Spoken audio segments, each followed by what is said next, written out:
नमस्कार साथियों, अभी आप सुन रहे हैं रेडियो धूम 89.6। मैं हूं आरजे राघव और लेकर के हाजिर हूं प्रोग्राम उजाले की ओर। साथियों, आप सभी जानते हैं प्रोग्राम उजाले की ओर में हम अलग अलग मुद्दों पर बात करते हैं। कभी बात करते हैं किसी सामाजिक मुद्दे पर, कभी बताते हैं किसी योजना के बारे में, और कभी बताते हैं कि आपके क्षेत्र में करियर बना सकते हैं, और कभी कुछ ऐसे मुद्दे लेकर के आते हैं जो आपके जीवन में काम आते हैं। और एक ऐसा ही मुद्दा है, एक ऐसा ही विषय है, बीमा। हम सभी लोग बीमा करवाते हैं, बीमा करवाना चाहते हैं, मगर बीमा से डरते भी हैं। मगर बीमा कितने प्रकार का होता है, और क्या आपको बीमा लेना चाहिए, तो क्या सोच करके लेना चाहिए। इन्हीं सभी विषयों पर आज हमारे साथ जानकारी देने के लिए स्टूडियो में मौजूद हैं श्री नितेश शर्मा जी, जो आपको बताएंगे बीमा के से जुड़ी बहुत सारी रोचक बातें, ज़रूरी बातें। तो चलिए करते हैं शर्मा जी का स्वागत। शर्मा जी, आपका बहुत बहुत स्वागत है प्रोग्राम उजाले की ओर में। और गेस्ट ऑफ द डे हम करते हैं, जिसमें गेस्ट आते हैं, मगर ये कुछ स्पेशल एपिसोड बन जा रहा है क्योंकि उजाले की ओर में आज हमारे साथ आप गेस्ट के रूप में हैं। और आज हम बात करेंगे बीमा से संबंधित ही। मगर जो लोग पहले से आपको सुन चुके हैं, जानते हैं, वो तो आपके बारे में जानते ही होंगे। और कुछ श्रोता नए नए जुड़े हैं रेडियो धूम से, तो आप अपने बारे में थोड़ा सा बता करके फिर हम आएंगे बीमा में। नमस्कार दोस्तों, मेरा नाम है नितेश शर्मा। मैं मेरा जन्म और मेरी जो पढ़ाई हुई है, जो शिक्षा दीक्षा हुई है, वो रायगढ़ से ही हुई है। मैं यहीं का पला बढ़ा हुआ हूँ और वर्तमान में मैं एक प्रतिष्ठित प्राइवेट बैंक की शाखा में शाखा प्रबंधक के पद पर कार्यरत हूँ और आप सबके बीच का ही रहने वाला हूँ और आप सबके बीच का ही छोटा भाई या दोस्त के रूप में आप मुझे कहीं ना कहीं देख सकते हैं जी। और बीमा पर आते हैं, जी। अलग अलग भ्रांतियां भी रहती हैं, तो हम चाहते हैं कि आसान भाषा में बीमा क्या होता है, इसके बारे में हमें बता दें आप। राघव जी, बीमा को समझने के लिए सबसे पहले दो एंगल से हम बीमा को समझ सकते हैं। बीमा एक पहेली भी है और दूसरे नजरिए से हम देखें तो एक जरूरत भी है।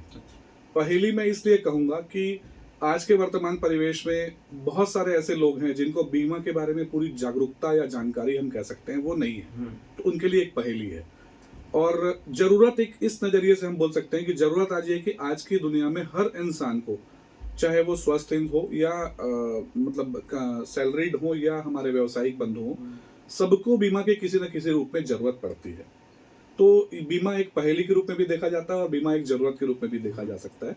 और इसे हम आगे के बातचीत के दौरान इसे समझेंगे कि किस रूप में एक पहेली है और किस रूप में एक ये जरूरत है। जी। और यदि हम प्रकारों की बात करें, अधिकतर हम सुनते हैं हेल्थ इंश्योरेंस हो गया, टर्म इंश्योरेंस हो गया, तो यदि इनके प्रकारों को आप अलग अलग बता पाएं और अच्छे से परिभाषित कर पाएं, जिससे हमारे जो श्रोता अभी जुड़े हैं, और एक भ्रांति बन गई है, ऐसा होता है कि जब भी एजेंट को देखते हैं तो लोग भागते हैं।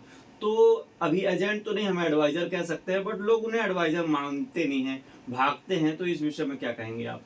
मैं फिर से वहीं पहुंचूंगा राघव जी। पहेली, बीमा एक पहेली, जैसा आपने भी बताया कि कोई भी उपभोक्ता या कोई भी आदमी किसी LIC एजेंट को या किसी बीमा के एडवाइजर को देखता है तो थोड़ा संकोच करता है कि यार कहीं ये बीमा मत मांग ले या मत कुछ इंश्योरेंस कर दे। तो ये एक पहेली है। अगर आपको ये महसूस होता है अंदर से 1% कि भी मेरे को मेरी फाइनेंशियल सुरक्षा या मेरी अनुपस्थिति में मेरी परिवार की आर्थिक स्थिति को सुदृढ़ बनाए रखने के लिए अगर कोई सुरक्षा का घेरा या मैं एक ले सकता हूँ कुछ फाइनेंशियल सिक्योरिटी, तो वो एक बीमा है। देखिए, हम किसी के फिजिकल लॉस को तो लौटा नहीं सकते, किसी भी परिवार के किसी भी अर्निंग मेंबर के फिजिकल लॉस को कोई लौटा नहीं सकता, ये तो ईश्वर की देन है। लेकिन बीमा एक ये होता है कि उसके फिजिकल लॉस को होने के बाद में जो उसकी आर्थिक क्षतिपूर्ति जो होती है, उसकी उनकी जो कमाई हो रही है, जिसके कारण उनके घर चल रहे हैं, उनके कुछ खर्च हैं जो वो आगे चला सकते हैं, उसकी एक आर्थिक क्षतिपूर्ति के रूप में वो एक उसको कवच प्रदान करता है। अगर मैं उदाहरण के तौर पर, यदि कोई आदमी है और वो महीने के 1 लाख रुपए की इनकम कर रहा है, वो 1 लाख रुपए की इनकम यदि वो चला रहा है और ऑल ऑफ सडन मान लीजिए किसी कारण से अकस्मात उनका देहांत हो जाता है, किसी भी व्यक्ति का, सामान्य व्यक्ति का, यदि उसके पास कोई बीमा है, मैं कहता हूं यदि कोई टर्म इंश्योरेंस है और वो 1 करोड़ रुपए का टर्म इंश्योरेंस अगर लिए हुए हैं स्वस्थ व्यक्ति, तो वो 1 करोड़ का कवरेज जो उनको होगा वो उस आदमी की उपस्थिति तो लौटा नहीं पाएगा, लेकिन उस मिलने वाले 1 करोड़ से उस परिवार के ऊपर जो एक आर्थिक बोझ पड़ने वाला है आने वाले 10-5 सालों के लिए, उस बोझ की वो भरपाई कर सकता है। और समय, परिवार के बाद परिवार को जो समय है वो धीरे धीरे सारी चीजें सिखा देता है, उनकी अनुपस्थिति का एहसास परिवार धीरे धीरे एक्सेप्ट कर लेता है। तो एक बहुत बड़ा सहयोग या सपोर्ट हम कह सकते हैं, सुरक्षा कवच बोल सकते हैं, जो लोगों को थोड़ा सा अंदर से एक जागरूकता के रूप में अगर लाना चाहिए। लेकिन क्या होता है आज की दुनिया में ना, हम पहेली, मैं बार बार पहेली का जिक्र इसलिए करूंगा कि पहेली इसलिए है कि लोग उस बारे में जानना नहीं चाहते। उनको ऐसा लगता है कि इंश्योरेंस में पैसा देना, क्या पता क्लेम मिलेगा कि नहीं मिलेगा, आगे जाके हमको कोई नुकसान तो नहीं है, या बहुत सारे लोग ऐसे होते हैं जो मैच्योरिटी की तरफ भागते हैं। मैंने देखा है कि हम एक बीमा लेते समय सबसे पहले ये देखते हैं कि उसका प्रीमियम कितना कम आ रहा है। बिल्कुल। प्रीमियम कितना कम आ रहा है, कम से कम प्रीमियम में हमको बहुत अच्छा से अच्छा प्लान कैसे मिल रहा है। दूसरा, हम ये देखते हैं कि सामने वाला एजेंट जो हमको ये बीमा या जो सॉल्यूशन हमको ये प्रदान कर रहा है उसको क्या कमाई हो रही है। अच्छा, ये भी फैक्टर हो जाता तो है। वो डिस्काउंट के रूप में हमको क्या मिल सकता है, ये एक हाँ, है, बिल्कुल। भ्रांतियां हैं लोगों जी, में। जी। दूसरा, वहां पे फिर फैक्टर आ जाता है, आदमी अपनी सुरक्षा या अपने भविष्य को नहीं देखता है। तो ये एक उसके लिए फिर वो पहली बन के रह जाता है, वो इसलिए एक सौदा हो गया। तो इसमें तो एडवाइजर हैं, उनका रोल बहुत ज्यादा बढ़ जाता होगा। एग्जैक्टली राहुल जी, मैं एडवाइजर हमारे जो बंधु हैं उनसे भी एक निवेदन करूंगा, क्योंकि आजकल का ट्रेंड है, क्योंकि कस्टमर की रिक्वायरमेंट है। बेसिकली इंश्योरेंस अगर आप देखें तो कर्टसी बिजनेस है। अगर आप उसको जरूरत के रूप में बना लें, कस्टमर ये मान ले कि मेरी एक जरूरत है, तो वो इंश्योरेंस एडवाइजर को बुला के इंश्योरेंस का प्लान खरीदेगा। बट चूंकि वो हर आदमी अपनी जरूरत नहीं समझता इंश्योरेंस को, इसलिए वो उसके लिए एक पहेली बना हुआ है। और हमारे जो एडवाइजर बंधु हैं वो भी मजबूरी में कहें या मार्केट के ट्रेंड को देखते हुए कहें, वही प्लान सजेस्ट करते हैं जो कस्टमर को सुनने में अच्छा लगता है या उसको कुछ फायदा दे सकता है। और उनका खुद की कमीशन के ध्यान में रखते हुए करते भी है क्या? क्या होता है, बहुत सारे इस क्षेत्र में काफी विस्तृत क्षेत्र है। इस क्षेत्र में कई प्रकार के एजेंट काम करते हैं। कुछ होते हैं पार्ट टाइम, कुछ होते हैं फुल टाइम, कुछ होते हैं शौकिया, कभी जुड़े और फिर छोड़ दिए। तो अलग अलग लोगों का अपना अपना तरीका है बिजनेस करने का। बहुत सारे एजेंट्स या बहुत सारे हमारे बंधु ऐसे भी होते हैं जो कस्टमर को शॉर्ट टर्म प्लान समझाने के लिए कि कुछ भी लेके देना है, उसमें वो कस्टमर को वही प्लान सजेस्ट करते हैं जिसमें उनका फायदा ज्यादा होता है। कुछ जगहों पे मैंने देखा है, आप भी सुने होंगे, कि लोगों को दिग्भ्रमित भी कर दिया जाता है, बताया नहीं जाता, ये नहीं था, वो नहीं था, ये सुविधा आपको मिलेगी, ये सुविधा आपको नहीं मिलेगी। ये सारी चीजें जो हैं, जानकारी के अभाव में भी कस्टमर कई बार जो है वो ठगा जाता है। मैं कह सकता हूँ कि दिग्भ्रमित हो जाता है। और यदि हम इनके प्रकारों की बात करें तो आप इनको अलग अलग एक एक करके समझा पाएं तो? देखिए, बीमा हम अगर देखें तो बेसिकली अगर हम इंश्योरेंस की बात करें तो इंश्योरेंस 3 प्रकार के होते हैं। एक होता है जीवन बीमा, एक होता है स्वास्थ्य बीमा, और एक होता है सामान्य बीमा, जिसे हम इंग्लिश के आजकल के प्रचलित भाषा में जनरल इंश्योरेंस, हेल्थ इंश्योरेंस और लाइफ इंश्योरेंस के रूप में देखते हैं। लाइफ इंश्योरेंस की मैं जहां तक बात करूं तो उसके अंदर में बहुत सारे ऐसे प्लान होते हैं जो कि बच्चों के लिए भी कंपनी के द्वारा डिजाइन किए हुए होते हैं। अलग अलग कंपनियों के अलग अलग प्लान होते हैं। कुछ ऐसे होते हैं जो नए वैवाहिक जीवन में लोग प्रवेश कर रहे हैं, तो नव युवकों के लिए, नए हमारे नौजवान बंधुओं के लिए वो प्लान होते हैं जो अपनी वहां से जर्नी स्टार्ट कर रहे हैं फाइनेंशियल, तो उनके लिए भी वो बंदोबस्ती होता है।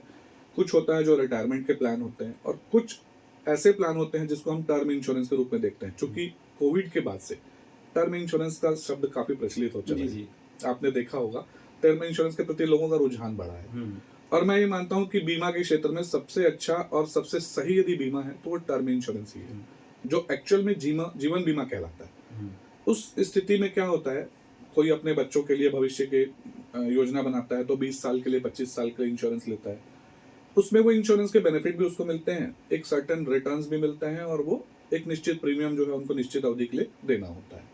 रिटायरमेंट की बात करूं तो रिटायरमेंट प्लान में हम रिटायरमेंट के जो जो हमारे कर्मचारी होते हैं वो रिटायर होते हैं, या कोई व्यक्ति अगर अपना रिटायरमेंट प्लान करके एग्जीक्यूट करता है तो वो हमारे एक सर्टेन लमसम अमाउंट को 50 लाख 20 लाख को रिटायरमेंट में डाल के आने वाले समय के लिए एक निश्चित अवधि के लिए पेंशन ले सकता है, और उस अवधि में उसको पेंशन की भुगतान किया जाता है मासिक रूप से। उसमें कुछ इंश्योरेंस कवरेज भी होते हैं, तो ये एक अलग चीज हो गई। और मैं अगर फोकस करूं टर्म इंश्योरेंस पे, तो टर्म इंश्योरेंस ही वास्तव में बोलेंगे तो एक जीवन बीमा है, जिसमें कि एक व्यक्ति को निश्चित अवधि पर निश्चित प्रीमियम राशि का भुगतान करना होता है, और वो अपने इंश्योरेंस का एक वैल्यू डिक्लेयर करता है, जिसको हम इंश्योरेंस डिक्लेयर्ड वैल्यू बोलते हैं, जिसको हम सम इंश्योर्ड भी बोलते हैं, अलग अलग टेक्निकल भाषा में। तो एक, जैसे मैं अगर उदाहरण के तौर पर लूं तो मैंने अपने जीवित रहते हुए एक इंश्योरेंस का अमाउंट डिक्लेयर किया कि मेरी एब्सेंस में मेरी फैमिली को एक सर्टेन अमाउंट मुझे मिल जाए।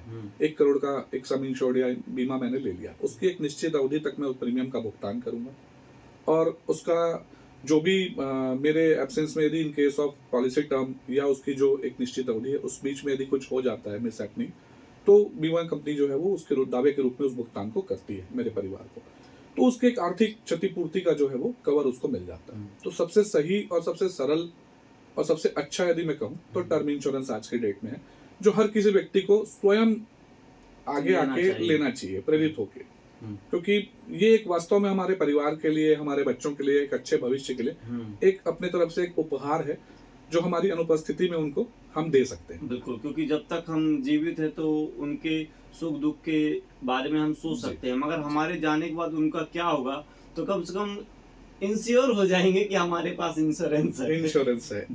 इंश्योर होने के लिए इंश्योरेंस होना जरूरी है, ये बोल और हेल्थ इंश्योरेंस की बात करें तो दूसरा आता है हेल्थ इंश्योरेंस। राघव जी, आज के इस युग में हम देखें, हम लोग बोलते हैं कलयुग है, मैं तो कुछ भी बोल सकते हैं तो इस युग में ना हम एक्चुअल में खाना नहीं खा रहे हैं, आपको तो पता है, हम फर्टिलाइजर खा रहे हैं। बिल्कुल, दुनिया भर की बहुत सारी बीमारियां हमारे शरीर में कहीं ना कहीं से किसी न किसी रूप में प्रवेश कर रही हैं। कुछ ऐसी बीमारियां हैं जो जल्दी अपना रंग दिखा देती हैं, कुछ ऐसी हैं जो समय आने पे अपना रूप दिखाती हैं। तो मैं ये कहना चाहूंगा कि हमारे जितने भी श्रोता हैं उनसे ये भी एक जरूरत है हर इंसान की। हेल्थ इंश्योरेंस एक ऐसा इंश्योरेंस होता है जो एक निश्चित राशि आपसे लेता है हर साल, जब तक आप देना चाहें, 10 साल, 15 साल, 20 साल। जिस दिन आपने राशि देना बंद किया उस दिन आपका कवर बंद हुआ। ये एक बेसिकली एक एग्रीमेंट होता है, और उसमें यदि हम निश्चित राशि देके अपने स्वास्थ्य का एक छोटा सा एग्रीमेंट हम कंपनी के साथ करते हैं कि यदि मान लीजिए मेरे स्वास्थ्य में यदि किसी प्रकार की कोई कॉम्प्लिकेशन आ रही है, या कोई चिकित्सकीय परामर्श या कोई सर्जरी या कोई ऑपरेशन या कोई ट्रीटमेंट अगर हमको रखता है, तो हम उस इंश्योरेंस का लाभ उससे ट्रीटमेंट से ले सकते हैं। इंश्योरेंस से हम उसका खर्च जो है वो रिकवर कर सकते हैं।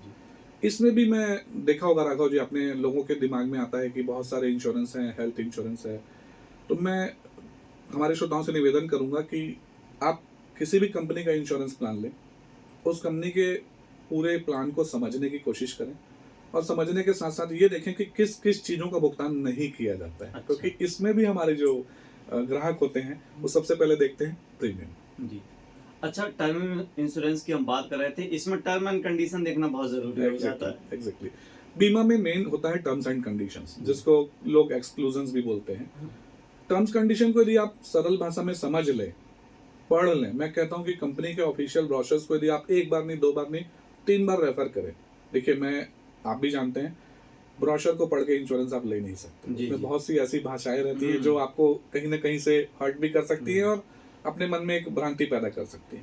लेकिन हमको जो जरूरत है समझने की, यदि वो उस ब्रोशर से समझ में हमको आ रहा है और हमारी तसल्ली यदि हो रही है, तो मैं तो कहूंगा हर आदमी को हेल्थ इंश्योरेंस या टर्म इंश्योरेंस, कोई भी बीमा आप यदि ले रहे हैं, खाली रिटर्न्स पे या खाली प्लान के कमीशन पे या उसके डिस्काउंट पे या प्रीमियम पे मत जाइए। उसके टर्म्स कंडीशन को पढ़िए, उसकी जो बेसिक डीएनए है उस पे जाइए, उसके बाद में आप उस प्लान को आगे जाके लीजिए। मैं तो यही रिक्वेस्ट करूँगा। और जनरल इंश्योरेंस की यदि हम बात करें, जनरल इंश्योरेंस होता है राघव जी, जनरल इंश्योरेंस के बारे में कुछ भी बोलने की जरूरत नहीं है। अच्छा। आपने गाड़ी ली है, हाँ, कार ली आपने जी, आपने कब कार खरीदी थी राघव जी? कुछ समय पहले। शोरूम से लिए होंगे आप जी, मुझे ये बताने की जरूरत नहीं पड़ेगी, शोरूम वाले ने आपकी कार को डिलीवरी देने से पहले ही आपकी गाड़ी का इंश्योरेंस और आरटीओ का रजिस्ट्रेशन बिल्कुल कर दिया था। आपने उसके बारे में कभी पूछा नहीं, प्रीमियम कितना है, क्या डिस्काउंट है, जी, या उसके क्या फायदे हैं? आपने नहीं पूछा। रीजन ये है राघव जी कि आपको ये दिमाग में बैठ गया है कि मेरी गाड़ी है, शोरूम से निकलेगी, यदि कहीं किसी से एक्सीडेंट हो गया या कहीं लग गई, कुछ चोट, दुर्घटनाग्रस्त हो गई, तो इंश्योरेंस एक ऐसा कवच है जो मेरी गाड़ी को, मेरे खर्च को, मेरी जेब को ढीली होने से बचा सकता है। तो ये आपके दिमाग में बैठा हुआ है, इसीलिए आपने उसका इंश्योरेंस ले लिया। तो यही एक सामान्य बीमा, जनरल इंश्योरेंस जिसको हम कहते हैं, आपके दिमाग में जब एक आ जाएगा कि मेरी किसी प्रकार की कोई भी क्षति का नुकसान, मेरी एक बीमा कंपनी है जो कि मेरा स्वास्थ्य बीमा देखती है, मेरा हेल्थ जीवन बीमा देखती है, या मेरा गाड़ियों का या मेरे मकान का या किसी प्रकार का सामान्य बीमा देखती है, वो उस जरूरत को पूरा करने के लिए बैठी है। तो आप उस दिन खुद से चल के किसी न किसी एडवाइजर या किसी भी कंपनी के पास जाएंगे और इंश्योरेंस परचेज करेंगे। जी। और यदि हम इसको डिवाइड करें कि किस व्यक्ति को कैसा इंश्योरेंस लेना चाहिए, बहुत से लोग हैं, सबको तो बता नहीं सकते, मगर आप अपने हिसाब से कि किसकी कितनी आय है और किस उम्र के हिसाब से एक उनको थोड़ा सा यहाँ से जानकारी मिल जाएगी कि यदि कल के दिन उनके सामने कोई एडवाइजर आता है तो उन्हें समझ जाएंगे कि हाँ, ये सही बोल रहा है कि गलत बोल रहा है, यदि आप कुछ बता पाएं तो। बीमा की कोई उम्र नहीं होती राघव जी, जी। लेकिन मैंने सुना है हमारे बड़े बुजुर्गों से कि अगर आपको अपनी कमाई बढ़ानी है तो आप अपने खर्च बढ़ा लीजिए, वाह, कमाई आपकी अपने आप बढ़ जाएगी। क्या बात।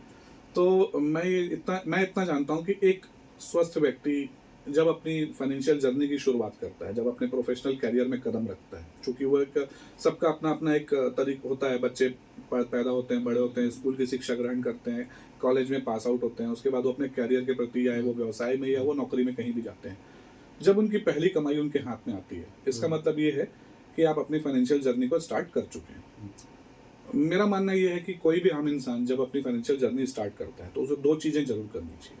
पहला तो वो अपना एक छोटा सा इन्वेस्टमेंट, चाहे वो किसी न किसी रूप में, चाहे वो एक आरडी हो, चाहे वो एसआईपी हो, या किसी न किसी क्षेत्र में एक मासिक इन्वेस्टमेंट वो शुरू कर दे, ताकि वो अपने किसी न किसी अनसर्कमस्टेंसेज में आने वाले फाइनेंशियल लॉस को, नुकसान को, या किसी आपदा को फंड के लिए किसी के सामने हाथ फैलाने की जरूरत ना पड़े, आकस्मिक निधि के रूप में।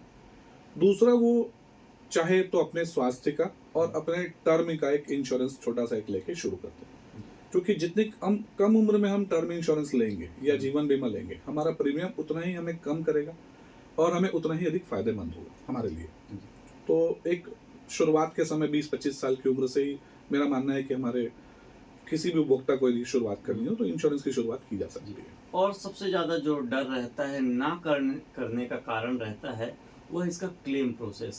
जी, बहुत से लोग फंस जाते हैं और उसी के चक्कर में बोलते हैं कि दूध का जला छाछ को फूंक फूंक कर पीता है। यदि जी। मेरे साथ यदि ऐसा कभी हुआ कि मेरा क्लेम नहीं हुआ है तो मैं 50 लोगों को बोलूँगा कि मत लेना। तो क्या कहना चाहेंगे इसके बारे में आप? ये भी एक बहुत बड़ा फैक्टर है राघव जी, इंश्योरेंस के हमारे एजेंट बंधुओं के संघर्ष का और कंपनियों के इंश्योरेंस बिजनेस के ग्रोथ में बहुत बड़ा फैक्टर एक है ये। मैं इसे मान सकता हूँ भ्रांति, जिसको अपन बोलते हैं। ये भी एक भ्रांति है। ये लोगों के दिमाग में बैठ जाता है कि क्लेम नहीं मिलता या क्लेम की सर्विस नहीं मिलती है, वो चाहे हेल्थ इंश्योरेंस हो या कोई भी जीवन बीमा हो। मैच्योरिटी तो टाइम से कंपनी दे देती है, क्योंकि मैं अगर किसी प्लान को परचेज किया हूँ किसी इंश्योरेंस कंपनी से और वो मेरे जीवित रहते में यदि वो मैच्योर हो रहा है तो कंपनी उसको ब्याज समेत उसके रिटर्न्स दे देती है। लेकिन मेरी अनुपस्थिति में या उपभोक्ता की अनुपस्थिति में यदि कोई क्लेम आता है, जिसको हम दावा बोलते हैं, उस समय इंश्योरेंस कंपनी क्या देखती है कि जब हमने इंश्योरेंस लिया था, बेसिकली इंश्योरेंस एक एग्रीमेंट है उपभोक्ता और एक कंपनी के बीच में कि इन शर्तों पे हम आपको ये प्लान देंगे, इन शर्तों का पालन आपको करना है, इन शर्तों का पालन हमारे द्वारा किया जाएगा। तो जो उपभोक्ता की तरफ से निभाने वाली शर्तें होती हैं, उसमें सबसे पहली शर्त ये होती है कि आप अपने बीमा लेते समय अपनी सारी जानकारी कंपनी को बताएं। यदि किसी उपभोक्ता ने किसी प्रकार का कोई उसको यदि कोई परेशानी है या कोई बीमारी है या कोई भी एक आदत उसकी है, उसने छुपाया है ये देखने के लिए कि प्रीमियम कम आएगा या मुझे इस प्लान में बताने से कोई फायदा नहीं होना है, तो वो उसको आगे जाके नुकसान देती है। तो मेरा निवेदन यही रहेगा सबसे कि कभी भी इंश्योरेंस परचेज करें तो अपने से संबंधित, अपने स्वास्थ्य से संबंधित सारी जानकारियां कंपनी से साझा करें और ये आश्वस्त रहें कि हाँ, मैं अगर मान लीजिए मुझे अगर ये बीपी की शिकायत है और मैंने कंपनी को बता दिया कि हाँ मेरी बीपी की शिकायत है, कंपनी ऐसा तो नहीं है कि इंश्योरेंस नहीं देगी, वो देगी। बशर्ते जहाँ 100 रुपए लगना है वहाँ 110 रुपए देगी। आपका मेडिकल एग्जामिनेशन करवाएगी और आपको जैसा है जिस आधार पे उस कंडीशन में आपका इंश्योरेंस करेगी, वहां पर क्लेम की ना दिक्कत नहीं होती है। लेकिन बहुत सारे केसेस में हम छुपा देते हैं जानकारी, आगे जाके फिर वो जानकारी सामने आती है, चूंकि मेडिकल रिपोर्ट्स और सारी चीजें सब बता देती हैं, वहां पर दिक्कत होती है। तो यही एक भ्रांति है राघव जी लोगों के मन में कि मैं नहीं बताऊंगा तो कंपनी को पता नहीं चलेगा। कैसे नहीं चलेगा? तो कंपनी है जी। हम एक कंपनी देख रहे हैं, कंपनी हमारे जैसे करोड़ों लोगों को देख रही है, तो अनुभव बहुत कुछ बोलता है। तो ये एक दिक्कत आती है। और यदि हम बात करते रहें तो ये एक ऐसा क्षेत्र है जिसमें हम बहुत समय तक बात कर सकते हैं। हम जानना चाहते हैं एडवाइजर के बारे में आपसे। एडवाइजर को आप क्या एडवाइस देना चाहेंगे, क्योंकि वही एक मुख्य कारक रहते हैं जो करवाते हैं बीमा, और इन्हीं के साथ आप ऑफलाइन और ऑनलाइन में भी थोड़ा सा डिफरेंस बता देंगे। जी राघव जी, अगर हम हमारे देश की पॉपुलेशन की बात करें तो आज वर्तमान में करीब 150 करोड़ की हमारी पॉपुलेशन है। 140 से 150 करोड़ के बीच हमारी संख्या है। उसमें यदि मैं बीमा के लिए जो बीमित व्यक्तियों की संख्या है वो मैं अगर देखूं, मतलब एक अप्रॉक्स 70% पॉपुलेशन ऐसी है जिसको बीमा की जरूरत है और बीमा कर सकते हैं, बिकॉज 70 के ऊपर या 65 के ऊपर हम जाएंगे तो वो एलिजिबल नहीं होते हैं इंश्योरेंस के लिए। तो हम 140 करोड़ में यदि हम मान लीजिए 60% भी पकड़ते हैं तो हमारे ऐसे लोग हैं, पॉपुलेशन ऐसी है जिनका हम बीमा कर सकते हैं। उतनी ही संख्या में जब लोग हैं तो उतनी ही संख्या में एडवाइजर्स की भी जरूरत होगी। चूंकि हमारे एडवाइजर्स बंधुओं का बहुत ज्यादा अनुभव अच्छा नहीं होता है, पब्लिक की जागरूकता कहें या ऐसा एक ट्रेंड बन चुका है कि लोग इंश्योरेंस को कर्टसी मान के चलते हैं। तो मैं दोनों तरफ लोगों से निवेदन करूंगा कि कोई एक आम उपभोक्ता है तो वो इंश्योरेंस को अपनी जरूरत समझे, उसे एक पहेली न समझे, और इंश्योरेंस के प्रति लोगों का एक रुझान आए, वो खुद से उपभोक्ताओं मतलब एजेंटों को बुला के, अपने एडवाइजर्स को बुला के प्लान को समझें। और हमारे एडवाइजर्स बंधुओं को मैं ये सजेस्ट करना चाहूंगा कि किसी भी उपभोक्ता के सामने यदि कोई प्लान आप सजेस्ट कर रहे हैं तो ऐसा प्लान सजेस्ट कीजिए जिसमें उपभोक्ता की जरूरतें और उनका फायदा ज्यादा हो। हमारे जो एजेंट बंधु होते हैं, बहुत सारे केसेस में हमने देखा है कि कस्टमर को जो सुनना पसंद है वही सुनाते हैं, और उनका जिसमें फायदा होता है एडवाइजर्स का, वो प्लान हमारे सजेस्ट करते हैं। तो ऐसा एक ट्रेंड बन चुका है, बोलूं मैं, हर आदमी ऐसा नहीं है, मैं ऐसा नहीं कहूंगा कि हर आदमी ऐसा है, बट कुछ लोगों के कारण ऐसा कुछ मार्केट में ट्रेंड बन चुका है। तो मैं निवेदन यही करूंगा, हमारे एडवाइजर बंधुओं को सलाह दूंगा कि कस्टमर की जरूरत के हिसाब से, उनके समय के हिसाब से, उनकी सुविधा के हिसाब से आप उनको ऐसा प्लान सजेस्ट कीजिए जो उनकी जरूरतों को भविष्य में आने वाली रुकावटों को देखते हुए पूरा कर सके। और आप बहुत बढ़िया जानकारी दे रहे हैं, हम रोकना तो नहीं चाहते मगर समय अनुमति नहीं दे रहा है। जाते जाते हमारे श्रोताओं से आप क्या कहना चाहेंगे? श्रोताओं में एडवाइजर के बारे में आपने बता दिया, उपभोक्ता के बारे में बता दें, और जो भी नए नए लोग हैं इंश्योरेंस करना चाहते हैं तो क्या कहना चाहेंगे आप? मैं सिर्फ हमारे लोगों से, हमारे श्रोताओं से एक ही चीज निवेदन करूंगा, आप अपने रहते हुए, अपने जीवित रहते हुए अगर अपने भविष्य को देख पा रहे हैं तो जब तक हम जीवित हैं तब तक हम अपने भविष्य को देख सकते हैं, बट हमारी अनुपस्थिति में यदि हम अपने भविष्य को देखना चाहते हैं तो जरूर एक बीमा, एक उपहार अपने परिवार को देके जाएं, जिससे कि हमको ये तसल्ली रहेगी कि हाँ, हमारी अनुपस्थिति में हमारी आर्थिक क्षतिपूर्ति और हमारी अनुपस्थिति में हमारे परिवार पे आने वाले संकटों को हम एक सुरक्षा कवच प्रदान कर दिए। इससे एक बहुत बड़ी आत्मिक हमको एक तसल्ली मिलेगी।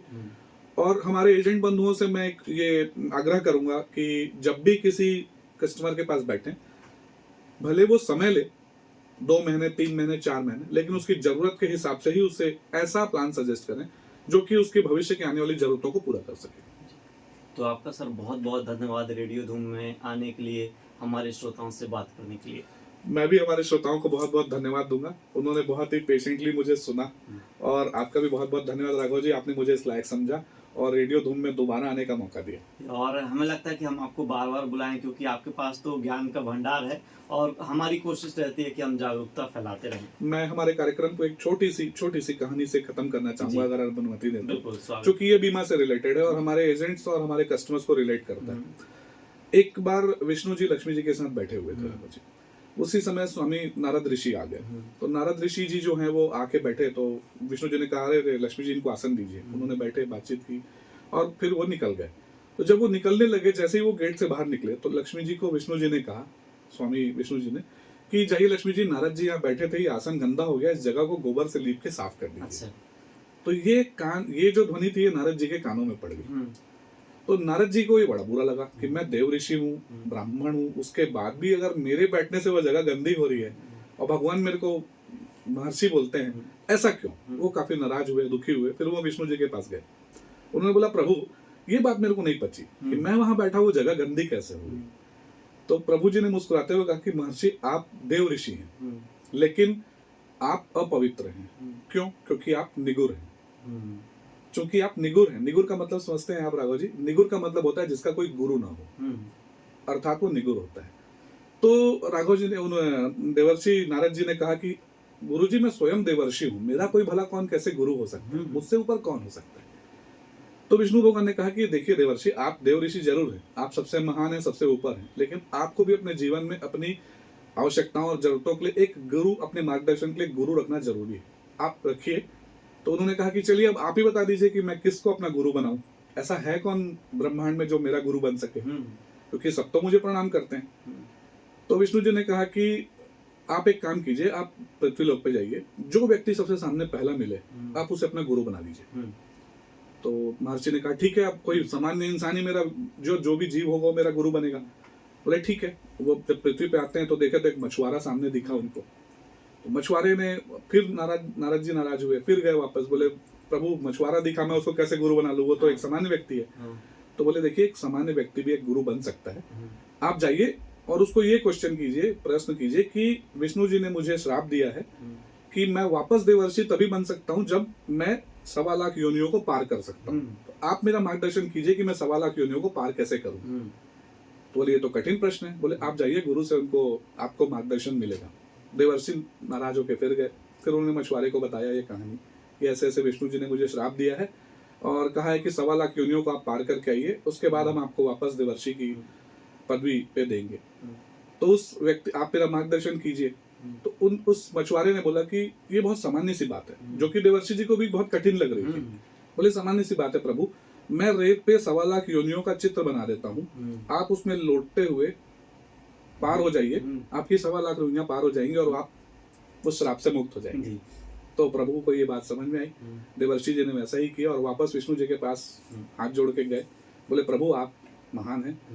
तो विष्णु जी ने उनको बताया कि देखिए, गुरु कोई भी हो सकता है, आपका मार्गदर्शन वो किसी न किसी रूप में कर सकता है। तो ये एक छोटी सी कहानी मैंने इसलिए लोगों को बताई कि आप अपना गुरु, अपना एडवाइजर किसी को भी बनाइए। एक फाइनेंशियल डॉक्टर जरूर रखिए और उस फाइनेंशियल डॉक्टर से आप समय समय पे अपनी फाइनेंशियल रिक्वायरमेंट्स का सलाह लेते रहिए और अपनी जरूरतों को भी उनको बताइए और उनसे उसी चीज का सलाह लीजिए जो वो प्रॉपर आपको सही तरीके से आगे भविष्य में आने वाली चुनौतियों के लिए सहायक कर सके। तो साथियों, ये था आज का प्रोग्राम उजाले की ओर, जिसमें आज हमने बात की इंश्योरेंस की, बीमा की। उम्मीद है कि आपको ये प्रोग्राम पसंद आया होगा और आज दी गई जानकारियाँ पसंद आई होंगी। यदि हम इस क्षेत्र में बात करें, सेक्टर में बात करें, तो हम घंटों बात कर सकते हैं, कई दिन तक बात कर सकते हैं, मगर बातचीत कभी ख़त्म नहीं होगी। मगर कोशिश हमने की कि कम समय में जितना ज़्यादा से ज़्यादा हो सका आप तक जानकारी पहुंचाई। तो साथियों, इन्हीं जानकारियों के साथ आज का ये प्रोग्राम उजाले की ओर यहीं समाप्त होता है। अब मुझे यानी अपने दोस्त आरजे राघव को दीजिए अनुमति। मैं मिलूंगा आपसे फिर किसी प्रोग्राम में। और जाते जाते हम आपको एक बार फिर बता दें, आज हमारे साथ स्टूडियो में मौजूद थे श्री नितेश शर्मा जी और आज के प्रोग्राम के प्रस्तुतकर्ता थे रामा शंकर शुक्ला। नमस्कार। नमस्कार।